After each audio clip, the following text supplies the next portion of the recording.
se tenir debout. Et si on a les yeux en face des trous, on invitera toutes les filles à danser. Extra! La question se pose, pourquoi les bicycles sont si chers? Mais, tu sais, c'est que Louis me parlait... Louis, pourquoi les matériaux de construction sont rendus si chers depuis 5 ans? Ouais, mais pourquoi le attends 2 un par peu, 4 attends un peu, coûte 10 piastres? C'est un peu ça, non? Pas la même affaire. Non, je suis pas d'accord. C'est pas la même chose. C'est pas la même chose parce que, ultimement, tu sais, il racontait que, tu sais, finalement, il s'est acheté un Krypton. Tu sais, il est allé chez Argon, mais il regardait des bicycles, tu sais, puis il disait, à un moment donné, tu sais, je regardais les vélos, puis, tu sais, il en fait depuis longtemps du bicycle, tu sais. Puis, je me rappelle des époques où on allait chez Marinoni, puis c'était notre rêve à Marinoni, tu sais, d'aller se faire souder un cadre Marinoni, tu sais, par le bonhomme. Puis ça coûtait quand même cher, tu sais, puis tu le montais en campi, puis bon, tu sais. Mais cher, genre, tout monter avec les roues, 6 000, tu sais, je veux dire, 6 000 cher, là, tu sais, c'était ça. C'était le gros top, là. Top dans la tête, là. Puis, tu sais, je me rappelle aussi que il y a à peu près, écoute, tu sais, mon fils, il a 11, ça veut dire que j'étais allé, tu sais, il y a à peu près 12-13 ans, tu sais, il y a 12-13 ans, j'étais allé en Italie, puis il venait de sortir le Villiers 07, OK? Puis c'était la première année de ce vélo-là qui était le plus léger. Puis j'étais allé acheter, j'étais en Italie, je suis allé acheter le cadre. Juste un cadre. Puis le cadre, tu sais, je l'avais eu comme semi en spécial, là, mais tu sais, peu importe. Puis je l'avais fait shipper à Montréal et je l'avais payé 2700 €, OK? Ce cadre-là était joint avec mon Campi Super Record en carbone que j'avais acheté 2800 $ sur Cycling Gear, peu importe, OK? Même pas. Puis j'avais des roues Roval. Le vélo en entier m'a coûté, pour vrai, là, il m'a coûté 8000 $. C'était malade dans la tête, là. Puis je l'ai monté là, au fil du temps, là, c'était l'affaire la plus fucked up. Là, j'avais acheté il y a 2 ans mon Campi Super Record, j'avais acheté mes roues Roval, puis j'avais acheté pas si pire, genre 800-900 $. Puis j'avais acheté mon cadre, puis j'avais tout fait monter ça, là, c'était malade mental. Puis tu sais, aujourd'hui, je veux dire, tu t'en vas où avec 8000 $, pour vrai? Ben, t'as le même bike qui coûtait 3000 il y a 8 ans, ouais. Dans l'usager, tu réussis à trouver des bons deals. Moi, à chaque année, je vends mes bikes. J'ai vendu 7-8 000 $, puis tu as un bike qui en vaut 15. Ça fait que tu peux trouver Il faut que tu trouves des bons acheteurs, des bons vendeurs. Ouais, il est en train de nous vendre ça. Je veux bien, mais c'est que le prix neuf, là, tu sais. Je veux dire. Le prix neuf, il est élevé. Mais mettons, là, moi, mon premier souvenir d'un bike, du prix d'un bike, c'était en genre 2004. 2004, chez GTH, il y avait un Cannondale en Durace, un super chez Six, je sais pas quoi, qui était 10 000 $. C'était pas un Time, celui-là, qui était à 10 000 au GTH. Qui était affiché en arrière au GTH, le rouge Cannondale. Ah, c'était un Cannondale. En tout cas, il y avait un basic à 10 000 $ dans ces années-là. 10 000 $. C'était comme 10 0 0 0. Ah ouais, pas ça avec un bâton. Regarder de proche, là. Regarde, je veux dire, en 2005, il y avait un bike Cannondale qui n'est pas nécessairement les plus hot, qui était 10 000 $. Aujourd'hui, les bikes, ça coche, stock, sont 18. Mais non, plus que ça, voyons. Non, mais là, quand tu tombes plus que ça, c'est des spéciales éditions collectionneurs. Mettons, un Pinarello spécial funky, qui a comme 20 éditions dans le monde qui vont coûter 30 000. Tu payé de bicycle, mon gars, là. Pour vrai, là, OK? Gervais Rioux. Va chez Gervais Rioux, là. Fais juste checker le Cannondale de l'année, là. Pour vrai. Puis, il est à 19 999. Puis il est pas comme à se péter à la tête sur un mur. C'est pas genre « Oh mon Dieu, il est malade! » Non, je te dirais que il est monté en DI2 du Race, puis c'est ça, tu sais. Fait que tu te dis « 20 000 $? Je vais m'acheter un pick-up usagé qui va coûter à moitié moins cher. » Mais regarde, le Tarmac SL, il est 17 999. Oui, mais il est monté comment? 18. Ben, en SRAM Red. Là, SRAM Red, le niveau de l'année, il est 19 000. 19 000 $, c'est le meilleur, un des meilleurs bikes au monde. Le bike au monde le plus coté, full build, SRAM Red, 19 000. OK, mais à quel moment que 19 000, on fait comme « Ah, cool », tu sais? Ouais, ben là, c'est ça. Pour un peu commencer à répondre à la question, moi, je trouve que je me suis déjà posé cette question-là. J'ai pas la réponse. Je me rappelle mon prof Non. d'économie au secondaire 5 qui disait, c'est l'offre et la demande. J'ai l'impression que l'industrie du bike, là, depuis 5-6 ans, ont réussi à comme changer un cap de ce que le monde sont prêts à payer. Ouais, exact. Ils ont C'est réussi, je exactement sais pas ça. de quelle façon. Parce que oui, Antoine, c'est vrai, les matériaux ont monté, tout ça, c'est comme tout le reste, l'épicerie, etc. Oh oui. On parle tous les jours là, de ça, mais là, on n'est plus dans les mêmes pourcentages. Là. Non. On n'est plus dans les 8 d'inflation de 2022, puis 3 puis etc. On est dans je sais pas, 120% j'ai pas d'augmentation, calculé, là. mais ouais, c'est ça. On est dans des pourcentages complètement débiles. Ça veut dire que la valeur perçue est complètement skyrocket. Fait que c'est le monde qui ont. C'est à cause du monde. Ils ont payé ces bicycles-là. c'est ça. Ouais, ma oui. réponse. Il y a du monde qui les achète. Le monde les Ah achète, oui, c'est ça. esti. Mais moi, je T'sais, n'achète pas. J'achète des Tu sais, bicycles. sur Marketplace. la première fois, là, puis là, je sais que je suis gossant avec mes esprits d'argon, mais qu'est-ce que tu veux que je te dise? T'sais, argon, là, tu La sais, passion, c'est ça. cette année, OK? C'est la première fois qu'ils vendent un bicycle, tu sais, pas loin de 19 000 $, c'est le Nitro Pro. Le t'sais. nitrogène.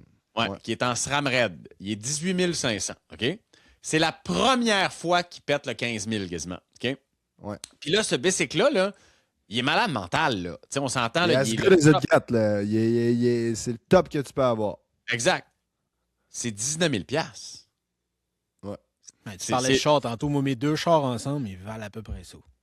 Ouais, mais toi, si tu veux, tu viens de Kenogami. Moi, je reste dans le reste du Canada. Mais ça pour Ah dire, ouais, tu sais, je veux dire, c'est Chris, quand même. rouler avec Ça des sera un poils, gros là. choix. Ah, non, mais sérieusement, mais je pense, Dave, il l'a dit, le monde s'est rendu comme... Il y a Le monde peut-être une autre les raison joueurs que du ça, golf, mais on dirait que le monde les ils ont joueurs du accepté. golf, les joueurs Les du joueurs- golf, les joueurs de Non, golf, attends, ils là, font du vélo. sa phrase-là se peut pas. Les joueurs du golf, c'est pas une Les phrase. joueurs de golf, les joueurs de golf sont rendus qui font du vélo, puis ils ont du cash. T'as raison. Puis c'est rendu un Raison. peu le mesurage c'est rendu, c'est des objets de désir Voisin pour gonflable, certains. C'est qui a le plus beau voisin. Les bikes de dentiste, il y a cette expression-là, là, un bike de Ouais. dentiste. Les dentistes, ils ont des bikes à 20 000. Là. Mais tu Tout sais, le monde a plus c'est accès au pas crédit aussi, de plus en plus. Parce que, ben oui, absolument. Puis c'est rendu une nouvelle affaire, tu sais. Mais la réalité, là, tu sais, mon Villiers, qui a 12-13 ans, là, 13-14 ans. Là, chat. tu sais. Oh, c'est du Villiers, man. Hey, là, lâche-moi avec ça. Il y a tellement d'émissions qu'on a parlé de son Villiers.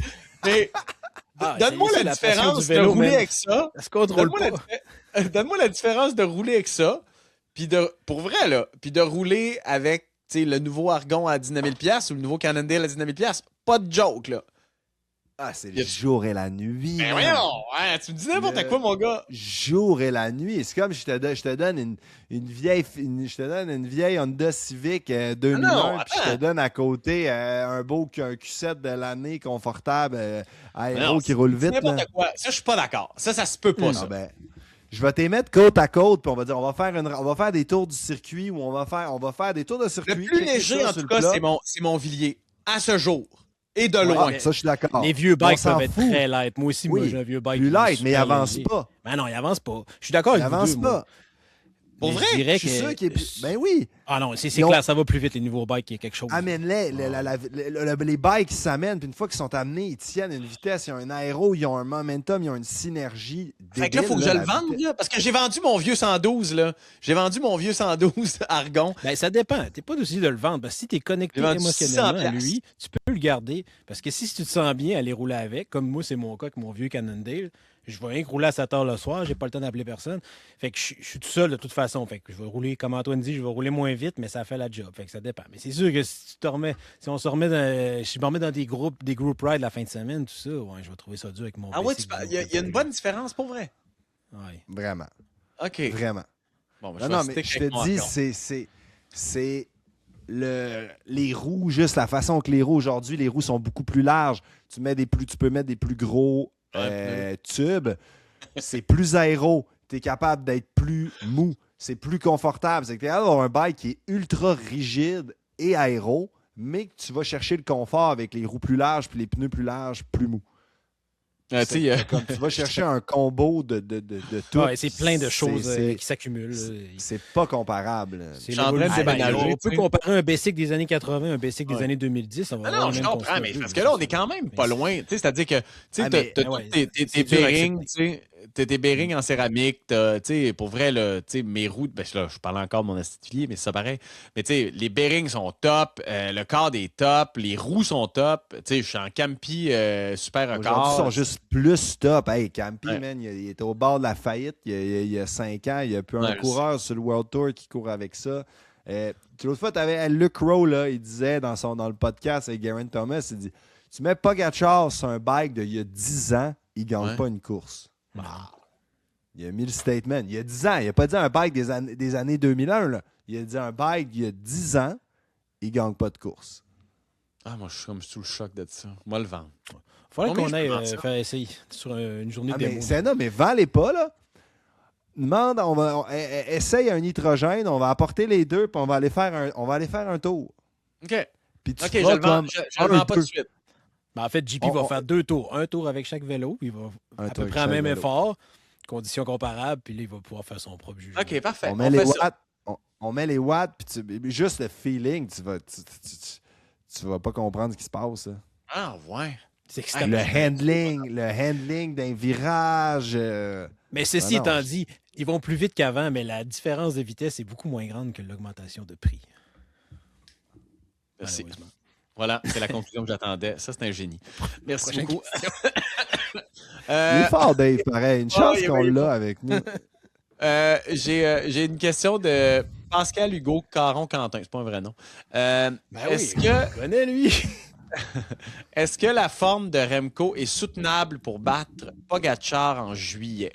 Ça, c'est une Christie de bonne question. Parce que là, Remco, il est le fun à voir parce qu'il est tout seul.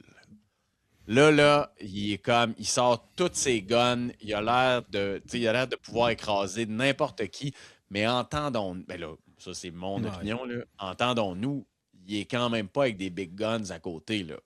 Non. T'sais, fait que là, Mais c'est une vrai. forme si exceptionnelle ou c'est juste qu'il n'y a personne pour s'opposer à Remco, tu sais? Moi, je crois que c'est un peu des deux. Moi aussi. Je pense qu'il est arrivé sur Valence. Valence, qui d'habitude est quand même dans les courses pré-saison. Moi, Dans je les trouve que c'est la courses plus dure. Ouais, ouais. Non, les courses de mise en forme, ça n'en prend. On ne peut pas commencer avec le Tour de France. Non. Ces courses-là sont importantes. Puis, mettons, moi, je les ai à peu près toutes faites, là, de Qatar à Australie, aux courses françaises, Marseille, etc. Tu sais, le type de préparation février, je les ai un peu toutes essayées. Puis pour moi, Valence a été la plus dure. D'habitude, il y a toujours un peloton quand même très relevé qui est là. Les parcours sont difficiles. Ça fait que c'est pas OK, Pogacar, Vingegaard ne sont pas là, mais il y a un peloton qui est quand même bon, qui est quand même bien d'habitude qui va là-bas. Je pense que justement, l'affaire, c'est que lui, il fait partie des 5 sommités au monde. Donc, si les 4 autres ne sont pas là, tu as l'impression que les autres ne sont pas de taille. Fait que c'est pour ça que je pense qu'il a gagné. Je pense pas que lui, il le dit aussi dans ses entrevues, il dit je suis en forme, mais je sens qu'il y a encore place à l'amélioration. C'est que là, il est juste comme, il est au-dessus de la mêlée. Comme Pogacar, s'il était allé sur d'autres courses, il aurait probablement aussi gagné, ce qui est tout simplement plus fort. Ça y prend un autre super fantastique pour pouvoir avoir un match. Fait que moi, je pense que oui, il peut être en forme. Je rappelais justement, c'est pas Pascal Hugo, il m'a écrit pour me le poser. Il a dit tu répondras au podcast. Puis j'ai quand même dit, moi, je pense que oui. On se rappelle juste l'an dernier, Pogacar a gagné à partir de UAE qui commence la semaine prochaine et il a tout gagné jusqu'au Tour de France ou fait un 2e place sur des monuments. Je pense, si tu es en forme, après, le gars, c'est Pogacar, c'est the GOAT, the greatest of all time. Je pense pas que Remco, il est là exactement, mais il est pas loin puis il veut y arriver. Mais Donc, l'affaire, c'est ça. C'est que là, on parle de Remco. On voit Remco dans des courses d'une journée ou d'une semaine. On a tout regardé, on a regardé les Tours de France, là, les 4 derniers. Remco, contrairement à Vingegaard puis contrairement à Pogacar, ces courses de 3 semaines sont jamais de même. Sont tout le temps de même. Ouais, puis en haute montagne, c'est compliqué. Ce qu'il n'y a Exact. pas dans les courses de pré-saison aussi. Et ça va dépendre, encore une fois, en haute montagne, ça dépend. Des fois, il y a des bonnes journées, mais si ça donne qu'il est dans son bout ou qu'il descend, là, il n'y a plus rien qui marche. Ce qui fait que sa forme, on peut dire qu'il est en bonne forme pour des courses d'une journée, mais on peut te dire qu'il est en. Tu sais, je veux dire, c'est pas la même patente. Pas en tout, là. Fait que, tu sais, au mois de février. Au mois de février, il n'y a personne qui est en forme. Je veux dire, moi, à chaque année, au mois de mars, quand je faisais ma première grosse course World Tour par étape, genre Paris-Nice ou Tirreno, je me disais, hostie, comment je vais en enligner 3 tout de suite. Puis là, je suis pro, puis j'étais au mois de mars. Puis 3 mois plus tard, je faisais le Tour d'Italie, puis 4 mois plus tard, je faisais le Tour de France, puis ça allait bien. Puis à la 3e semaine, j'étais encore là, capable de faire des records, des fois. Ça fait que tu peux, tu sais, de juger ça, mais l'expérience qu'on a vue depuis les dernières années, c'est vrai qu'il est irrégulier, il est souvent fort sur 10-12 étapes, puis après, il tombe malade, il abandonne. Si on l'a vu porter le maillot rose au Tour d'Italie, puis finir par abandonner à mi-chemin. Ben, c'est ça mon point, c'est que on dirait que c'est pas un coureur de 3 semaines. Mais il essaie de le devenir. À date, non. Il a quand même gagné un grand tour, on va se le dire. C'était pas le grand tour avec le plus gros challenge qu'il y avait, mais il a gagné un grand tour. Il a gagné, ouais. Il a quand même gagné la Vuelta, puis il a fini 3e du Tour de France. Donc, c'est quand même pas un piment. Après, de la classe de Pogacar jusqu'à date, il n'a pas du tout. Il n'a pas montré qu'il était capable de rivaliser avec Pogacar. C'est juste que la réalité, c'est que si tu veux comparer Remco avec Pogacar, puis tu regardes les derniers tours, visiblement, il n'est pas là. Il n'est pas là, puis il choke.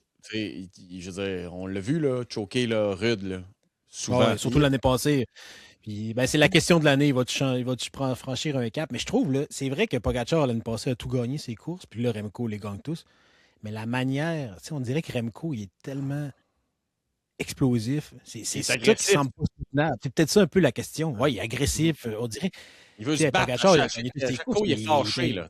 Ouais, c'est ça. Fait que là, c'est comme ce niveau de. Tu sais, on dirait que c'est pas juste physique. On dirait que ce niveau de fin, là, vas-tu rester? Parce que oui, on dirait que la forme, tu peux la bâtir, puis quand la saison commence bien, tu peux que t'améliorer, peut-être. Ouais, moi, c'est ça que je trouve. C'est qu'en apparence, je pense pas que c'est moi, je pense qu'il y a beaucoup de pression. Je pense qu'il a vendu à, il y a eu des échos un peu du montant son contrat s'est fait racheter, puis le salaire qu'il s'en va chercher chez Red Bull, c'est dans les plus gros contrats qu'on n'a jamais vus dans le vélo. C'est quoi les rumeurs à peu près? Les rumeurs, c'est qu'il aurait été racheté. Son contrat aurait été brisé pour 5 millions, puis il y aurait un salaire de genre 6-7. Okay.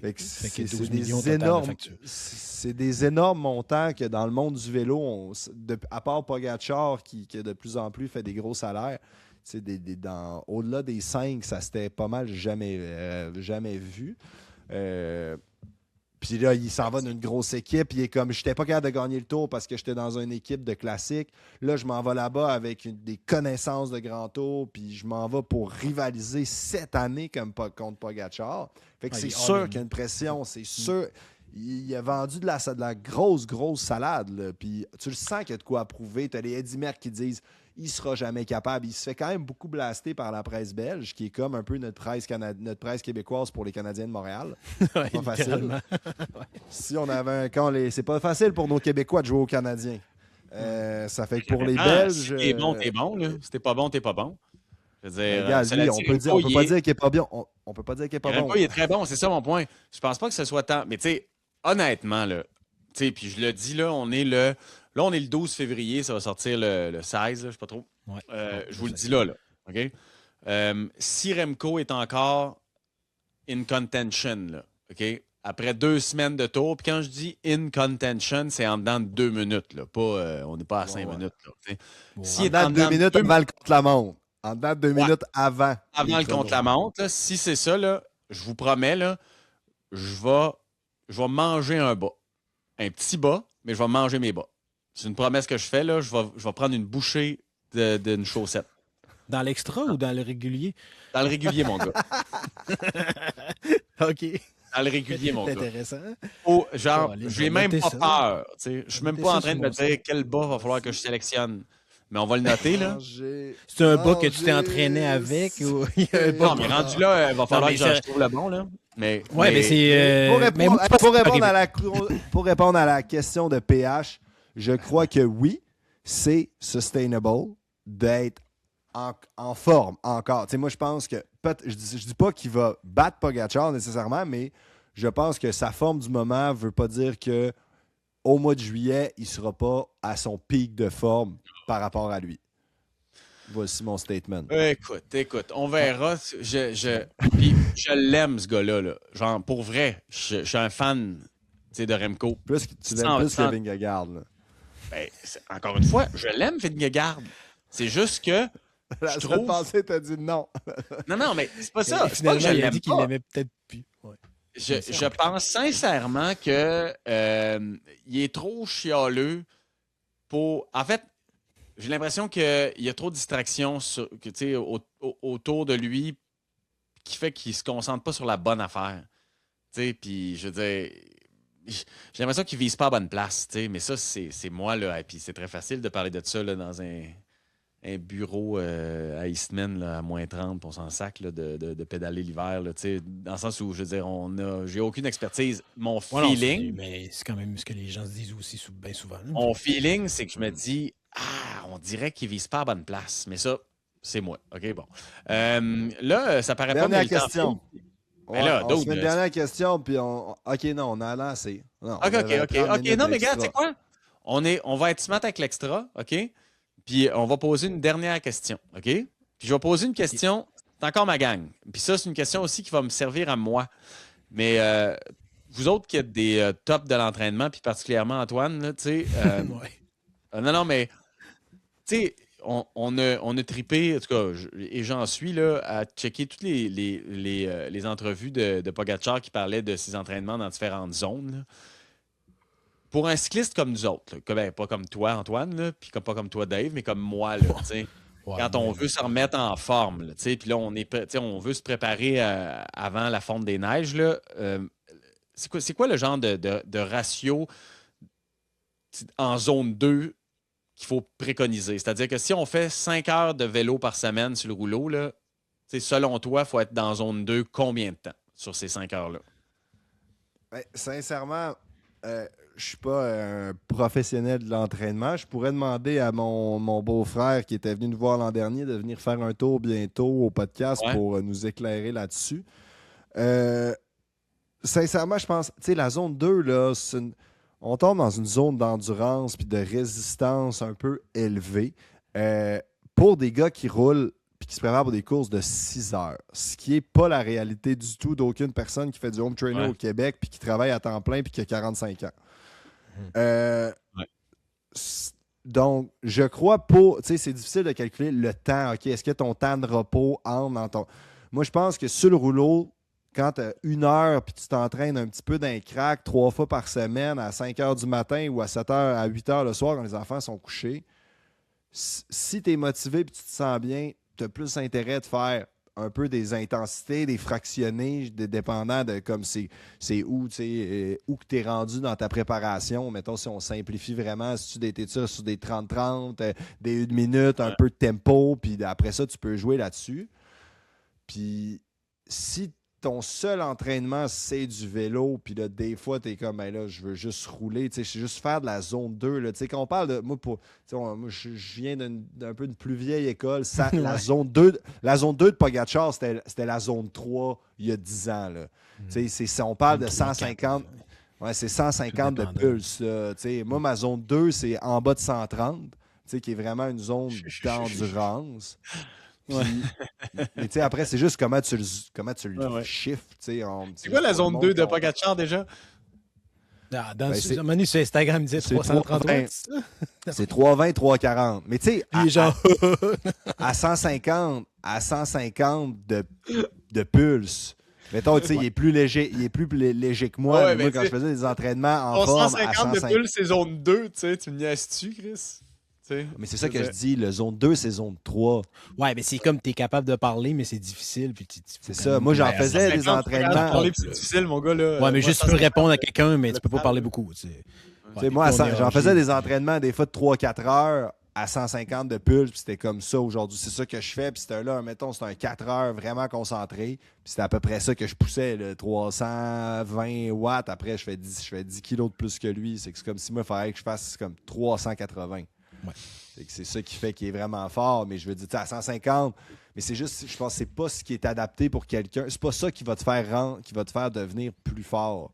Je pense que t'es mieux optimisé si tu t'entraînes 45 minutes, 1 heure sur Home Trainer, de faire un peu d'intensité, puis c'est ça qui va être le plus efficace. Puis si le week-end, tu vas faire du ski, puis là, du ski de touring ou du ski de fond, ou peu importe, puis tu peux t'entraîner pendant 3-4 heures, ben là, tu peux aller jouer plus dans ces zones-là, puis dire aujourd'hui, je fais une journée d'endurance, mais soutenue. Mais ça, il faut faire très attention parce que c'est extrêmement énergivore. Tu sais, rouler dans ces zones-là, moi, j'étais dans des années de penser que c'était un peu une zone grise. C'est que tu étais mieux d'être over ou under. Puis là, lui, il ramène ça un peu au goût du jour. Au début de ma carrière, on roulait beaucoup de même. Puis après ça, on a réalisé que c'est tellement énergivore. Tu dépenses tellement de calories et d'énergie quand tu grindes de même. Puis là, c'était comme, dans le fond, c'est un peu une zone qui sert à rien. Puis après ça, là, ça a switché que tu es mieux d'être dans du fractionné extrêmement élevé ou de rouler vraiment à basse intensité pendant 6 heures, tu sais, des 6 heures à 120, 130 de pulse. Puis là, lui, il vient de ramener ça. Là, tu sais, c'est les années Pogacar, c'est comme, hey, moi, je fais comme du grinding pendant 5 heures. Fait que, tu sais, c'est-tu lui qui a une capacité à justement que ça ne demande pas trop d'énergie, mais c'est comme. On parle du. Mais là, tout le monde veut dire, hey, c'est bon du zone 2, mais comme, hey, on parle d'une génétique probablement des plus fortes de l'histoire dans tous les sports confondus. Tu sais, le vélo, c'est un des sports les plus toughs au monde, puis là, on a probablement le meilleur cycliste au monde de l'histoire. Ça marche pas là. Tu sais, je veux dire, arrêtons de comparer ça à. Tu sais, je pense que la zone 2. En tout cas, mais la question, Gros, c'est mon chum Pat Tremblay hein, s'il nous écoute, là, merci d'avoir posé cette question-là. Puis on est désolé, on n'a pas de réponse. Mais en gros, oui, je peux répondre 2 minutes, mais j'ai pas de réponse non plus. Ce n'est pas un conseil, mais je suis d'accord, les intervalles plus courts, on monte vraiment haut ou on va plus bas, mais ça peut être intéressant certaines semaines que l'intensité de tes intervalles très hauts puisse être remplacée par un bloc et tu fais plus du zone 2 parce que c'est énergivore. Tu peux pas faire les deux tout le temps, je pense. Tu peux pas aller faire du zone 2 toute la fin de semaine puis faire des intervalles le mardi puis jeudi. Toute la semaine. Hein, ça va finir que tu es tout le temps en intensité. Mais encore là, si on veut essayer puis voir si ça nous convient, comme ça convient à Pogacar, il n'y a rien de mal à dire pendant un mois, je suis plus dans des intervalles traditionnels, que je vais aller très haut dans mes pulses, puis le mois suivant, je vais plus aller dans la zone 2. De toute façon, pour se connaître. Tu peux commencer. Moi, quand je commençais ma saison, je faisais, mettons, 4 fois 10 minutes dans ces zones-là, un genre de 150 de pulse. Puis là, le bloc d'après, c'était 2 fois 20, 3 fois 20, 1 fois 45, 2 fois 45, 1 heure et demie. 3 heures, du tempo 4 dans ce heures. temps-là. C'est ça. Moi, le zone 2, c'était du tempo, mais ça me prenait ça me prenait plusieurs semaines à arriver à dire là, je suis rendu assez efficace puis assez fort pour dire je suis capable de m'asseoir à 330 watts pendant 4 heures, puis je grind ça toute la journée à des pulsations raisonnables. Puis au mois de juin, au Canadien, tu étais à l'aise. Voilà. Ouais, c'est ça. J'ai hâte que le Canadien revienne jouer. Là. Je trouve que ça me décourage. Ben là, on fait c'est long là, avec les Olympiques, mon gars. C'est 22 jours sans Canadien. Pense à ça. En attendant, regarde. OK, on se laisse là-dessus, puis on s'en reparle dans 2 semaines, les beaux garçons. Right. Merci. Bye bye. C'est pas super pour une journée qu'on n'avait rien à dire. Salut, là. Ça se peut pas.